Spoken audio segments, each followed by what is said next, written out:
Aqui entra o papel importante da leptina, que é o quê?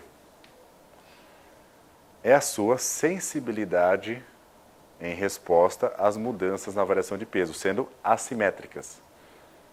Para ganho de peso, a leptina não tem um papel fundamental. Ela não está preocupada em controlar o ganho de peso. Ela está preocupada em controlar o quê? Aliás, o organismo está preocupado com o quê? Com a redução. Então, a redução dela é mais importante do que o aumento. E, na verdade, o aumento começa a sugerir novos pontos de acomodação ou de adaptação para esse novo peso que foi aumentado. Então, lembra que o exercício de pouso ele faz o quê? Ele hipertrofia e ele também hiperplasia, né? Tendo maior incidência hiperplásica na adolescência e na infância. Então, na medida que você vai hipertrofiando, você vai mudando a referência do seu hipotálamo para onde? Para essa nova realidade do peso que vem se aumentando. Então, você subiu 20% de gordura e se manteve por algum período, por 6 meses, seu hipotálamo vai fazer o quê? Ele vai mudar agora a referência do que é o peso adequado para aquela realidade. Mas a leptina aumentando subindo o peso, a leptina vai aumentar, mas o sujeito... Peraí.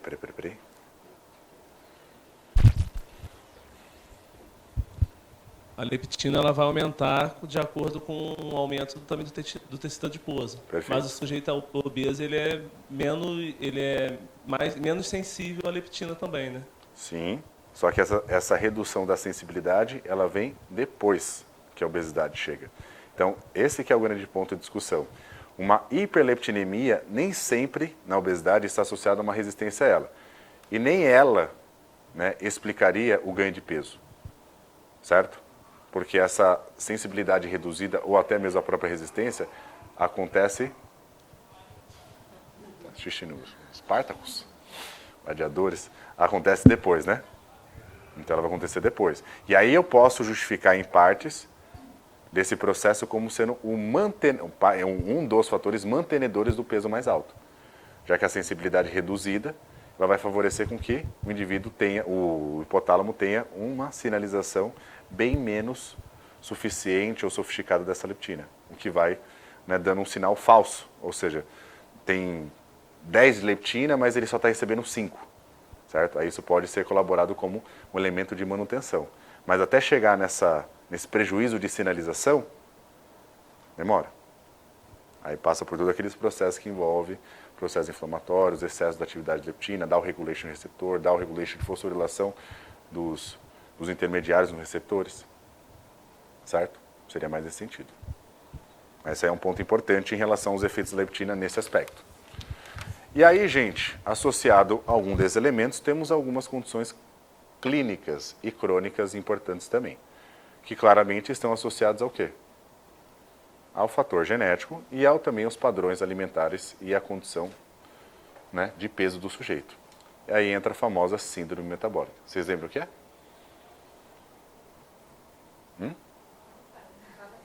Então, retórica a pergunta, mas eu gosto de ouvir vocês falarem.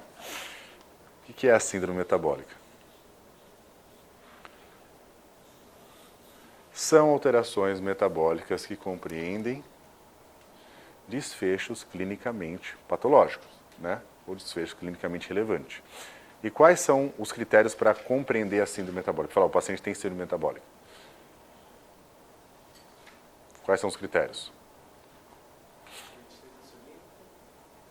Diabetes. No caso, seria hiperglicemia. Gente, embora a gente use muito o termo resistência à insulina, o mais importante no diagnóstico de diabetes não é procurar resistência, mas procurar disfunção ou desbalanço da glicemia, desequilíbrio glicêmico, tá? Então, o diagnóstico de diabetes não se faz com insulina ou com HOME-IR, ele se faz com glicemia, hemoglobina glicada e desafio de glicose com teste de tolerância oral, tá? Que aí é o marcador que a gente tem mais confiável, perfeito? A gente usa a resistência à insulina muitas das vezes para avaliar intervenções dentro do contexto de pesquisa. Então, para ver se determinada pesquisa, determinada intervenção observa mudanças nas sensibilidades. Mas o diagnóstico ele é baseado nesse aspecto, na hiperglicemia. Certo? Hipertensão arterial. Perfeito? Dislipidemia, principalmente baixo HDL,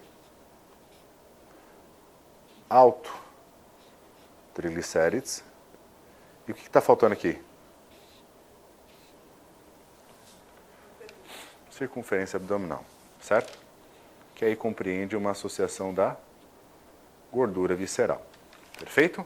E eu preciso ter 3 critérios dos 5, sendo que esse critério aqui é fixo. Então esse critério tem que ser mantido. E qualquer um desses 4 restantes, tendo no mínimo 2 associado à gordura visceral, eu tenho então a resistência insulínica, a síndrome metabólica.